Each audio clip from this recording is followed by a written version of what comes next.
Atenção! Começa agora uma teleaula de História do Ensino Fundamental. Você vai assistir a teleaula de número 9. Bons estudos! O Brasil e o Mundo Atlântico é o nome da unidade 2 do curso de História do Ensino Fundamental. Nesta segunda unidade, compreenderemos como as navegações transoceânicas e as interações entre a América e outros continentes modificaram amplas áreas do mundo entre os séculos 17 e 18. Veremos que no Brasil, as lutas dos escravos e a presença de indígenas, africanos e portugueses deram um formato totalmente original ao que viria a ser o nosso país. Nesta sociedade colonial, negros, homens livres pobres e indígenas ocupavam uma posição subalterna e eram mantidos distantes do poder. O Brasil, que se tornou independente e imperial, continuou o projeto excludente da sua sociedade colonial, sendo sempre questionado por embates políticos e sociais.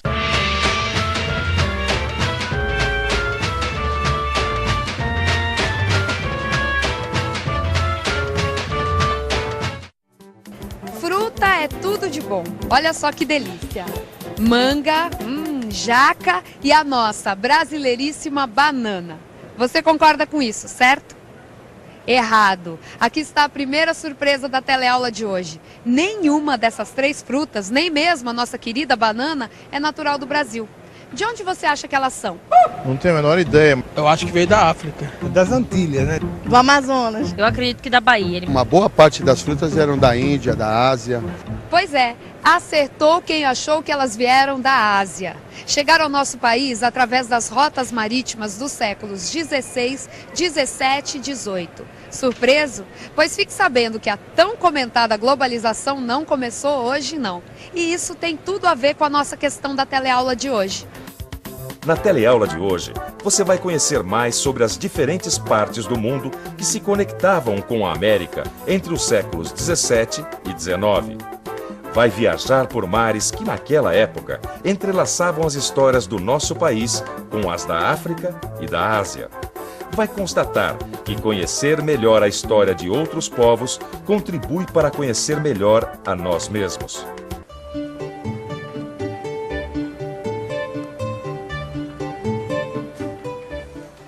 Nossa, ficou bonito esse mapa, hein, Joana? É, né? Eu também gostei. E acho que vai dar para entender bem o assunto que a gente vai mostrar. A formação do mundo atlântico. É verdade. Sabe o que me preocupa? É que a gente vai mostrar o que aconteceu, principalmente nessa vasta, ampla região do mundo aqui, ó, entre os séculos 17 e 19. E o que isso tem de mais? É que isso começou a acontecer bem antes, né? Desde o século 15. É verdade. Vamos revisar? Você se lembra? Bom, para entender como foi a formação do mundo atlântico, vamos fazer uma revisão. Eu me lembro que na aula 4, aprendi que os portugueses e espanhóis chegaram ao continente americano no século XV e conquistaram terras nesta parte do mundo. Também aprendi que para não criar conflito entre os dois países ibéricos, até o Papa interveio, criando uma bula papal, isto é, um documento oficial que ficou conhecido depois como Tratado de Tordesilhas. Também já sei que os portugueses, ainda no século XV, partiram para a África e para o Oriente, onde existiam produtos muito cobiçados no mercado europeu. Mas não querendo perder a terra que tinham acabado de conquistar, ou seja, o Brasil, resolveram iniciar a colonização deste território. Mas como foi que eles fizeram isso mesmo? Cana-de-açúcar. Isso mesmo, cana-de-açúcar. Para fundarem essa colônia que se tornou o nosso Brasil, os portugueses passaram a implementar núcleos de povoamento. Esses núcleos cresciam em torno das lavouras de cana-de-açúcar. Na verdade, eles já tinham experimentado esse tipo de cultura e com sucesso nas Ilhas Atlânticas. Essas Ilhas Atlânticas, aliás, tiveram um papel de grande importância na montagem da rede de comércio que Portugal criou através dos oceanos e que se constituiu no Império Português. Havia o Arquipélago da Madeira, de onde os portugueses retiravam madeira para fazer seus barcos e plantavam cana-de-açúcar. Havia também as ilhas do Arquipélago de Açores, conhecido como Ilha dos Pássaros, pois Açores é o nome de uma ave do lugar. Estas ilhas foram povoadas no século XV por portugueses, holandeses e belgas. Essa era uma outra característica marcante do império que Portugal criou nas Ilhas Atlânticas. Eles traziam colonos de toda a parte da Europa. E essas ilhas, além de serem exploradas, tinham uma utilidade estratégica. Elas serviam como ponto de parada para os navios que estavam em viagens oceânicas. Esses pontos de parada eram conhecidos como aguadas. Isso é uma coisa boa da gente pensar, né? Isso do Império Português. A gente fala muito em globalização hoje em dia, mas naquela época o mundo já vivia ligado por rotas comerciais, né? Os portugueses encontraram na costa oriental da África cidades com longa tradição de comércio e contato com os portos da Índia e da China. Principalmente o litoral da Índia era muito importante, pois ali eles poderiam obter produtos de uma ampla região do Oriente, como temperos, ervas de cheiro, chás, os tecidos indianos, joias, pedras preciosas. E tudo isso vinha dos lugares mais distantes, como o Ceilão, Banda, o arquipélago das Molucas. A presença portuguesa se estendeu até a Malásia, que era um ponto estratégico do comércio da região. Quando os portugueses fundaram a cidade de Macau, incluíram a China e o Extremo Oriente num circuito que levou as mercadorias chinesas para o Ocidente. O Japão veio em seguida fazer parte dessas conexões marítimas comandadas pelos lusitanos. Realmente a globalização não é uma coisa recente não, viu? Ainda mais se pensarmos que toda essa movimentação também começou a acontecer no Atlântico. E a disputa estava ficando cada vez mais acirrada, porque Portugal não era o único país europeu a disputar os mercados africanos e orientais. Os ingleses passaram a fundar colônias na América do Norte, assim como os holandeses. No século XVII, já havia 12 colônias inglesas naquela região. Os franceses também tentaram colonizar parte daquele território, hoje conhecido como Canadá. E esses 3 países ocuparam diversas ilhas do Mar do Caribe. O movimento era grande mesmo. Os ingleses, holandeses e franceses também começaram a disputar o direito de fundar feitorias no litoral da África Ocidental. E os holandeses chegaram até a tentar colonizar o Brasil, mais precisamente a região de Pernambuco. E ao mesmo tempo, ocuparam lugares de presença portuguesa na África. Também tivemos holandeses e franceses nas Guianas. E a disputa com países europeus em áreas que antes pertenciam a Portugal e a Espanha foram ampliando a navegação nos oceanos. É isso aí. Olha só, mandioca. Da onde você acha que veio essa raiz? Essa veio aqui do Brasil mesmo.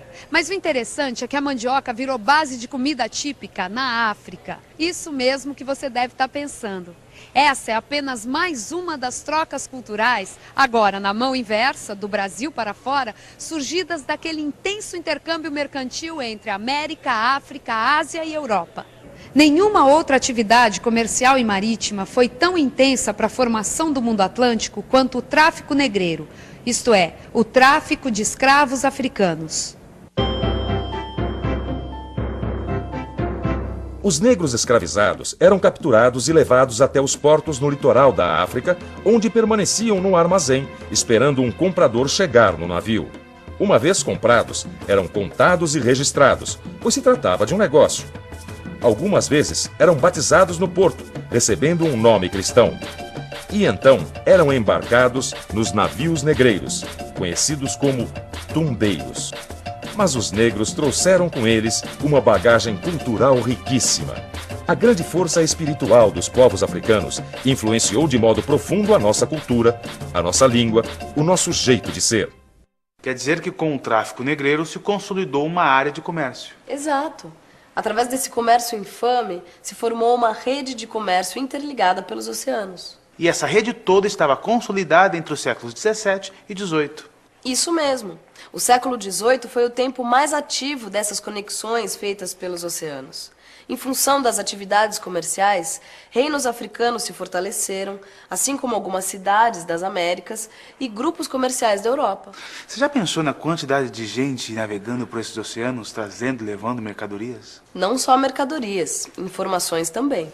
E o século XVIII foi marcante por produzir grandes ideias que agitaram a humanidade. Por aqueles mares que formavam o mundo atlântico, passaram a circular notícias sobre o iluminismo, a Revolução Francesa, a Revolução Industrial.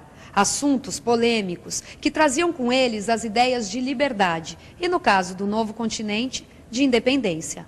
Entre os séculos XVII e XVIII, o poder absoluto dos reis passou a ser duramente questionado pelas novas classes em ascensão. Essas novas classes começaram a constituir ideias que se opunham a essas ideias herdadas pela tradição, pelo mundo feudal, do mundo feudal. Esse conjunto de ideias que propunha a transformação do mundo é o que nós chamamos de iluminismo. Bom, nesse contexto de transformações, duas datas são realmente decisivas. A primeira é 1776, quando acontece a Revolução Norte-Americana, a Guerra de Independência dos Estados Unidos.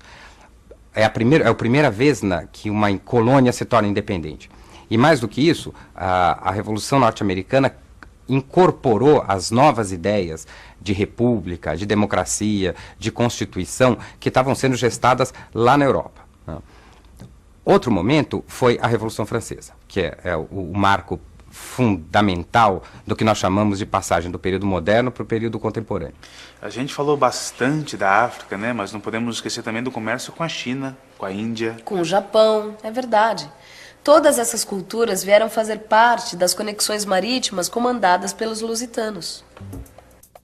A Índia oferecia muitos produtos interessantes.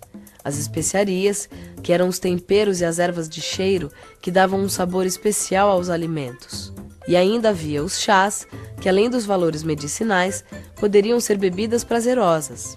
Outro produto muito procurado eram os tecidos indianos, tingidos e estampados com métodos desconhecidos pelos europeus, que lhes davam uma beleza única. Isso para não falar das joias, com pedras preciosas, trazidas de longe e trabalhadas pelos ourives do local. E da China vinham outros tantos produtos, como os objetos de porcelana e a seda, muito valorizados em diversos mercados nos mares orientais. E os chineses consumiam também produtos de outras localidades e mantinham praticamente um monopólio no comércio com o Japão. As manufaturas chinesas eram muito desenvolvidas em vários ramos. Os chineses haviam inventado o papel que utilizavam para seus registros e para a arte decorativa. A pólvora, que também tinham inventado, era utilizada em fogos de artifício para celebrar, sinalizar e, eventualmente, afugentar inimigos. E o Japão veio em seguida a fazer parte dessas conexões marítimas comandadas pelos lusitanos. E atenção, se liga aí que é hora da revisão. Na teleaula de hoje, você aprendeu que a história da América e do nosso país, o Brasil, está profundamente conectada com a história da África e da Ásia entre os séculos 17 e 19.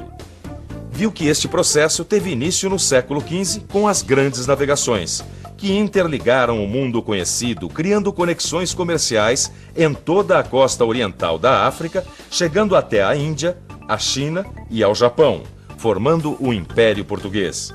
Constatou que para colonizar o Brasil, os portugueses incentivaram a cultura de cana-de-açúcar e, para isso, contaram com a mão de obra de negros escravizados que eram trazidos da África e tratados como se fossem mercadoria, em condições desumanas.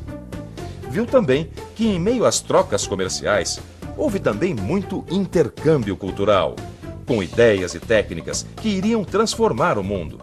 E que essas trocas culturais tinham, no tráfico atlântico de escravos, o seu eixo principal. Por fim, aprendeu que este intenso tráfico negreiro foi um dos maiores responsáveis pela formação de uma verdadeira rede de comércio interligada em todo o mundo atlântico.